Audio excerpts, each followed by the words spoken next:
Welcome to the Alpha Fantasy Football League week 10 recap. I'm celebrating. I don't care. Let's go Lions. We are no longer losers, but we're still not winners. The Lions drew this weekend. Of course, it's the Lions' way to lose it. They end their losing streak, but they don't win. They get a draw. So, but that's okay. I'm here for it. At least we're not going to go 0-17. Anyways, let's get to the recap. There's some really cool games, really fun ones, and then some like blowouts. A little bit more of a standard week where you have things that are par for the course, and then on top of that, a few upsets here and there. So it seemed like more of a normal week instead of the two past weeks, which were kind of crazy. So let's get to the updates. Let's get here. League overview. Let's work backwards. Eric versus Mike. Eric pulls out this win just barely.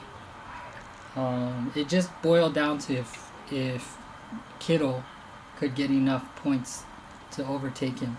So he needed like 15 points.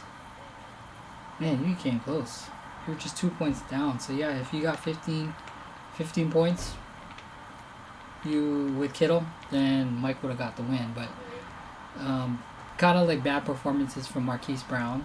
That's going to be a kind of a theme. That's one of the upsets of the week was Baltimore. Thielen also kind of underperformed. And Cordarrelle Patterson really underperformed based on his projections. So that hurt Mike because he had a strong projection of 142.67. But most of all, bad performances hurt Mike. As far as what he could do with his bench, Tannehill wouldn't have outperformed Josh Allen. Williams could have helped big time, it looks like. Williams would have got you the win, but I don't know. Would you start him ahead of Gordon and Dalvin Cook? I mean, you can make the case for Dalvin Cook, but who were they playing? They were playing Las Vegas. I don't know how good of a run defense they are. Anyways, tough loss for Mike. It was a close one. I think it was the closest of the week. For Eric, in the case of Eric, just overall, he's going to have a rough time going because he's starting to get a bunch of guys that are hurt. Already, Kyler Murray was out of the game. Kareem Hunt has been on the IR. And now there's some concern about what's happening with Aaron Jones, which is that's his workhorse back. He substituted pretty well with Derek Carr. That was enough to help him get the win. Tyreek Hill is turning into that number one receiver for Patrick Mahomes, and that's another one that kind of you get back to status quo with Kansas City getting back on the winning track. Marvin Jones, a little bit of underperformance. How do you say this? Freiermuth? Kind of below average performance from a tight end. Myers pretty good. Bass kind of pretty good for a kicker. And then for Baltimore, again, it was a rough going for the week for Baltimore because it started off the week of Thursday Night Football, and you were waiting for them to get going, but they couldn't get going. As far as your bench goes, not much help. Maybe you got to get a little bit more points from Waddle, and definitely from Fant, but you had all you needed for the wins. But it's kind of scary a little bit going forward because Aaron Jones would be a big loss if he's not available. Okay, next up. Morgan versus Aaron. This is kind of... Morgan continues his trend of picking bad quarterbacks. This time he chose Matt Ryan, who the Atlanta Falcons got destroyed by Dallas. So he only got 3.58 quarterbacks, which is kind of like pretty bad for a quarterback, but at least it wasn't zero. Tyler Lockett, that was another one where we were kind of surprised how bad Seattle was playing because that was the return of what's his name? the Seattle quarterback. But 3.3 for Tyler Lockett. You expect more from him. Ayuk, they played really well tonight, but Ayuk was not part of that game plan. Strong performances as usual by Taylor. Taylor has taken the top spot as far as running backs go, I think. Eckler's pretty solid, even though slightly underperforming. Goddard kind of down. How's your bench? He left a lot of points on the bench with Devontae Smith, who had 20.60. He had a big, huge catch. Strong defense. I think that was what was able to help you get the win. And in particular for Aaron, it was just a really rough day for him. Yeah, Russell Wilson was the one who returned. And he'll get better. He probably needs to kind of adjust back with his health. Another rough day for Tampa Bay. Another team that lost big. And so Mike Evans, I mean, he did pretty good considering, but overall Tampa Bay didn't do good. Same with Metcalf. If you're going to rely on Seattle, if you're going to get blanked because they lost 0-17, that does not bode well for fantasy. And then Schultz got only 1.9. Yeah, just a rough week for Aaron. But good news for him, Saquon Barkley looks like he's going to be possibly coming back for Monday Night Football, so he has things to look forward to. Richie versus Jeremy. It's gonna be hard to say. Richie has a tendency of his bench guys blow up. In this case, it's Gibson, 23.2. But if you look at his backs, they were pretty strong, so it wasn't that bad of a glaring miss. 22.4 from McCaffrey, who's back. 14.9 from James Conner, which is pretty good. The one that really hurt is Hawkinson giving him 0. I'll tell you a little bit more about Detroit later, but that really, really hurts. Ingram, 20.20, another strong running back performance. So he probably could have got just a few more points, but not enough to catch Jeremy, who had a strong performance from Dak Prescott, part of that blowout.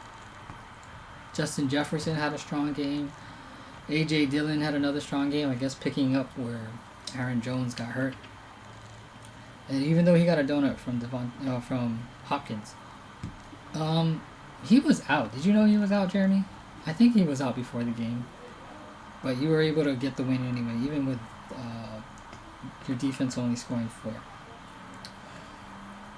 I mean, I guess, what can you do? Tyler Boyd was a wide receiver. Okay, I get it. You don't want to switch anything up. Maybe Hopkins plays. Okay. Next up, Mike B versus Bradley. In the case of this one, it was over early because, like we were talking about with Baltimore, it was a rough game. They had Lamar Jackson versus, they were going up against Miami, and then they got really, really roughed up, big time. And so it was kind of a tough. It was a type of game where you thought that, typically with Baltimore, in the second half they come back pretty strong. But in this case, Miami just held them down. They had a little bit of a run at the end. That's why he was able to get Andrews going, his tight end, but it was tough. Stephon Diggs, big performance. Kirk, pretty strong. Actually, not bad scores across the board for Mike. Pretty solid, actually. And then not much else he could have done with his bench. But it was just a really good game by Bradley. His team is kind of rolling on all cylinders right now. Jalen Hurts the score looks kind of low, but they had a pretty good game. And then when you get double digits across all the way down, it's pretty good. Only Pitts had 8 points, but that's pretty average for a tight end. Samuel just blowing up. Deebo Samuel was just killing it for today. And the best part, Monday Night Football didn't count. I don't know if you saw it. It was the butt interception. Did you see that? The cornerback, he committed a pass interference, but he caught it with his hand and his butt cheeks. So he had an interception. It was hilarious. You had to see it. Dallas having 37 points kind of puts it out too. So even though Kansas City getting 17 is pretty strong. Oh, look at that. San Fran had 28 points. Yeah, strong team by Brad. So he's going to be a dangerous one going forward. Next up is James versus Gary.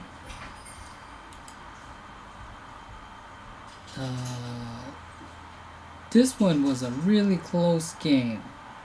Why is it still 99%? This was a close game, and it was kind of like the projections were going back and forth. Again, Tampa Bay didn't do good, so Brady had a kind of a below average score. Michael Pittman Jr., Godwin, Gaskin all kind of underperformed, except Ezekiel Elliott had a really strong game. James continues to have the no tight end strategy. Bid him last week, but it's paid off for him like 3 of the 4 weeks. Landry kind of underperformed. Pretty good score from his kicker and the defense. For Gary, he had a rough time with Mike Williams, Jacobs, Darren Waller. It was a tough game for them because Kansas City kind of like came back to what you're used to seeing them as a high-powered offense. Ooh, look at that. Stevenson had 27.4, but that's probably what kind of kept you in it. Man, these scores are crazy. Generally low scoring, but James just edges you out. Why is it still 99% to 1% underdog? I can't figure it out.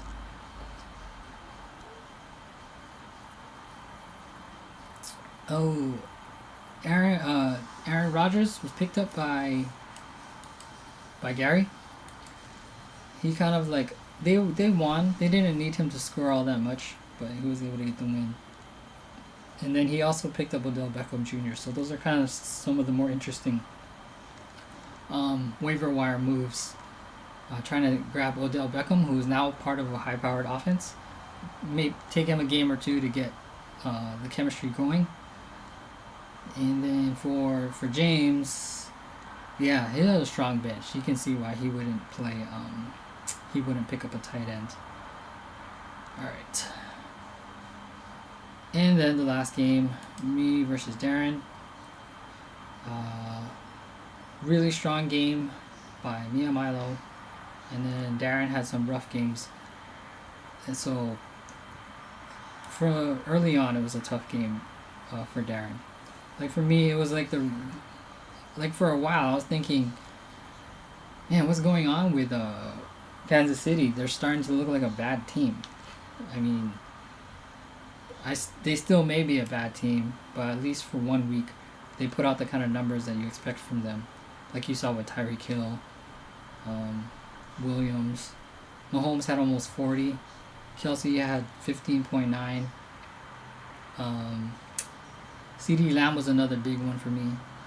And then NDD having 24. So once I had all of that, it was kind of like done and over with.